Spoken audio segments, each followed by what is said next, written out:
Okay. So we were discussing about the Schmidt figure. So we said that when the V in is less than VUT, then V naught will be equal to plus Vsat, and when V naught is equal to plus Vsat, VUT will be R1 by R1 plus R2 into Vsat, or Vsat plus Vsat divided by R1 plus R2, that is the current, multiplied by R1 will be the voltage across R1. Power off.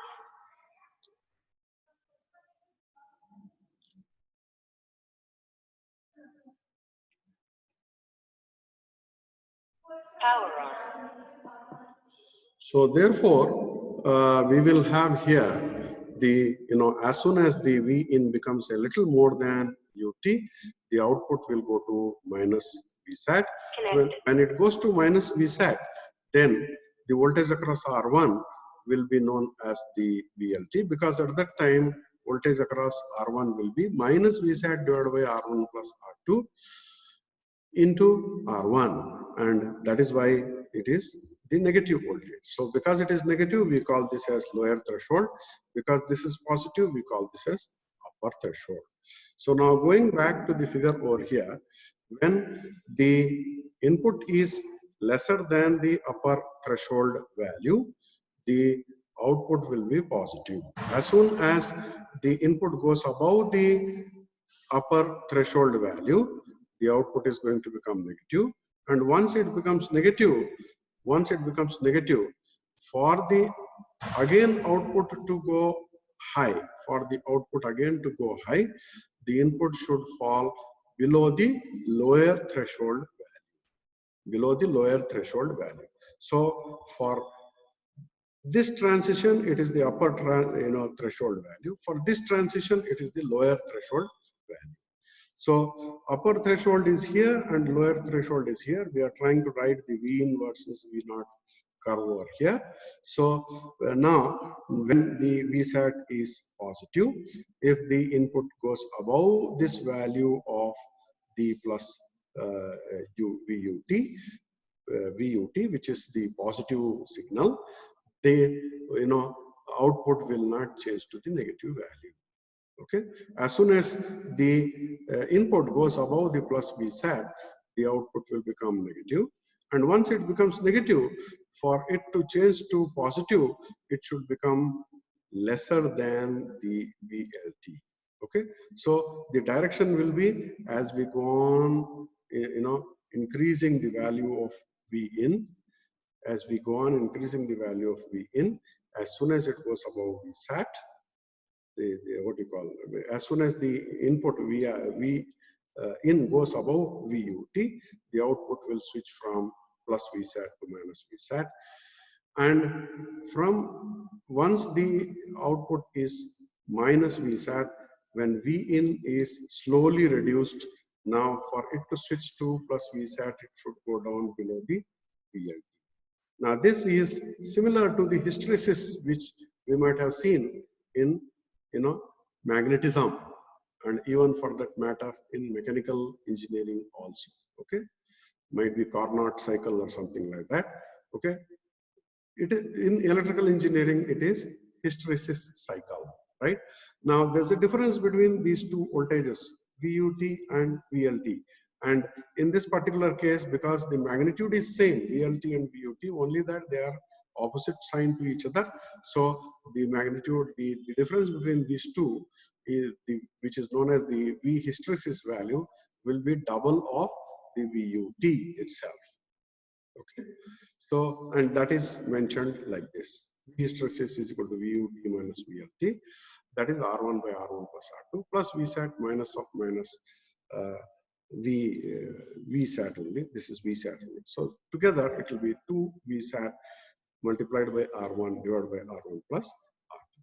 So this is the value of the hysteresis. So let us take a numerical here. We are taking R1 100 ohms. The R1 is generally chosen very small. R2 is 56 kilo ohms.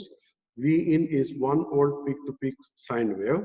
Op amp is of the type 741 with supply voltage plus or minus 15 volt. When we have this voltage, we assume that the VSAT value will be 1 volt less than this.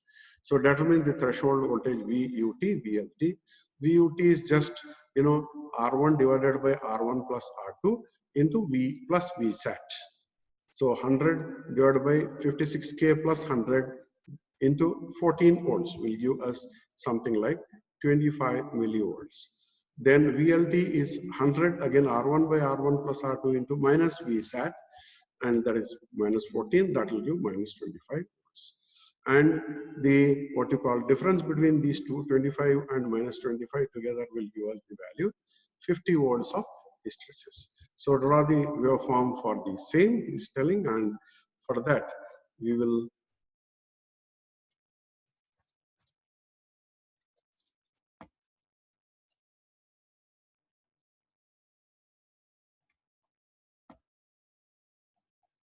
okay, the waveform will be just the same thing as the waveform here, only that you will have plus 25 millivolts and minus 25 millivolts. Same waveform you will have to write there, right? Okay. So with this, we come to the end of this part. Now let us take some of the numericals associated in the so to say the question paper.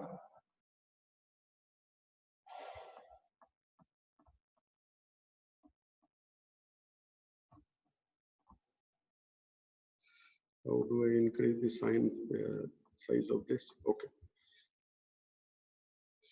Is it visible? This one? If I increase this, it is better.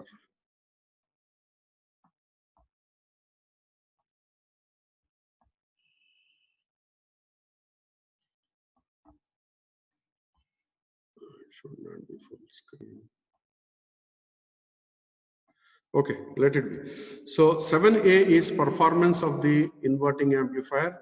This is there in the slide 39 of whatever we have seen here, right?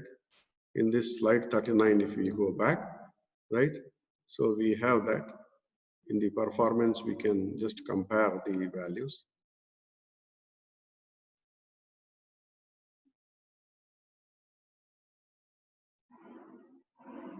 Okay. So this will give us the total, what really happens. AF reduces, then RIF also, becomes very small. ROF also becomes very small. Bandwidth becomes very large. So for inverting amplifier, the input resistance, output resistance, both are going to decrease, but they might not decrease by the same amount. Here it is, almost equal to R1, whereas here it is getting divided by 1 plus AB. Here it is not at all dependent upon the input impedance. RIF is not dependent upon RA at all, because this quantity is very, very, very, very small compared to R1. So RIF will be equal to R1 itself, whereas RI is generally might be quite large for a normal op-amp. So therefore might be in terms of megohms or something like that. We might have whatever R1 we put over here. So generally it is said to reduce, right? ROF also reduces, AF also reduces, FF increases. Okay, that is all we need to write there for that. And then derivation for the gain input resistance and output resistance, which is the slide 26 to 32 of, again, this over here, whatever we have taken here, 26 to 32. Okay, this one only for the inverting amplifier. So this is 26, right? We need to, what you call, do these derivations, right? Figures and the corresponding derivations for them. Okay. So then the next one which we see over here is the what you call numerical formulas are again on the slide 39, whatever is there. So AF you can find in two ways. One is AF is equal to minus ARF divided by R1 plus RF plus AR1. So here you can write the value which is minus 4, given value is minus 4 lakh, value is given as 4.7K, and R1 is given as 1K, RF is given as 4.7K, AR1 again 4 into 10 to the power of 5, that is 4 lakhs into 1K. So approximately you will get just this as minus 4.7 itself. Okay, this will be the denominator will be almost equal to the 4 lakhs itself. Okay, because this quantity is very, very small compared to this over here. So therefore, this will become minus 4.7. That's one way of finding. The other way is you can find it by writing AF is equal to minus A K divided by 1 plus BA, where K is RF by R1 plus RF, that is 4.7K divided by 4.7 plus 1K, and that will give us the value which is this. B will be 1K divided by, again, 1K plus 4.7, that is 5.7. So these values are needed so that we try to find out the other values later. Power on. Now, if you see here, Ri is the formula which we have just seen. Okay, so you can substitute. This is almost equal to 1K itself because this is 33 megohms, which is very large. So therefore, this is the one which will effectively take over, and this is 4.7K divided by a huge value over here, which will be giving us the value in terms of might be milliohms. So this will be 1K. So therefore, we'll get 1K. ROF is equal to R naught divided by 1 plus A beta. R naught is given to us 60 ohms. Then we can substitute the rest of the thing. A we know, B we have calculated, beta RB we have calculated, and that will give us 8.55 into 10 to the power minus 4, that is 0.855 milliohms. Okay. I'm sorry, I have not shown the question paper. Okay. So I'll just check whether the question paper is available here. But that will take again quite a lot of time to load. Okay.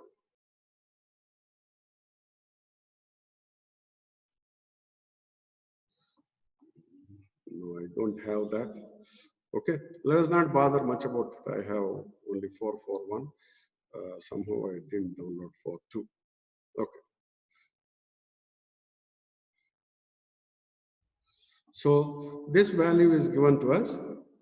So we can find the value. Now the next quantity is the FF is equal to UGB by multiplied by K divided by AF.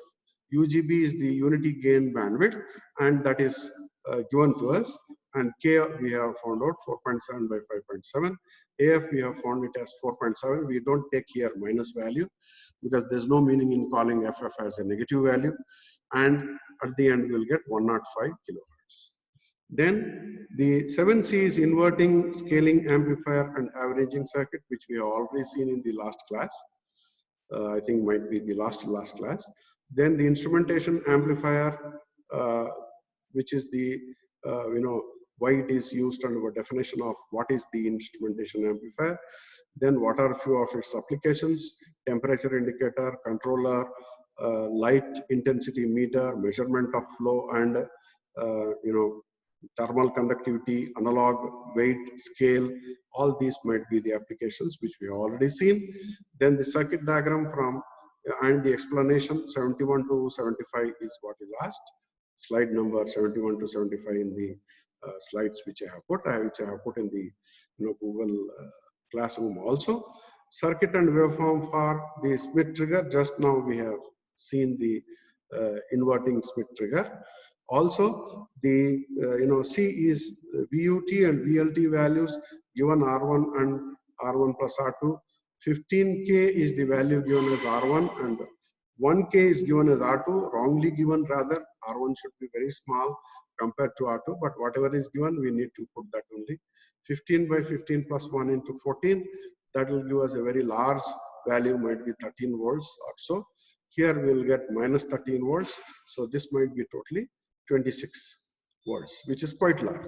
So generally R1 should be in ohms, R2 should be in kilo ohms. Then VUT and VLT will be very small value, which might be 1 volt or might be 25 millivolts or something like that. Then the 18EC422, here what is asked in 7A is voltage series feedback amplifier, which is same thing as the non-inverting amplifier. Non-inverting amplifier.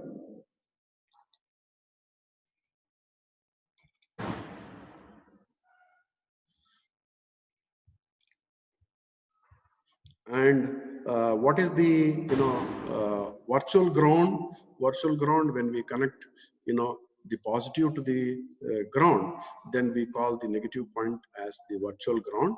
Virtual ground just means that voltage is zero, but the what you call input impedance will be very high. Okay, they are really speaking opposite of each other.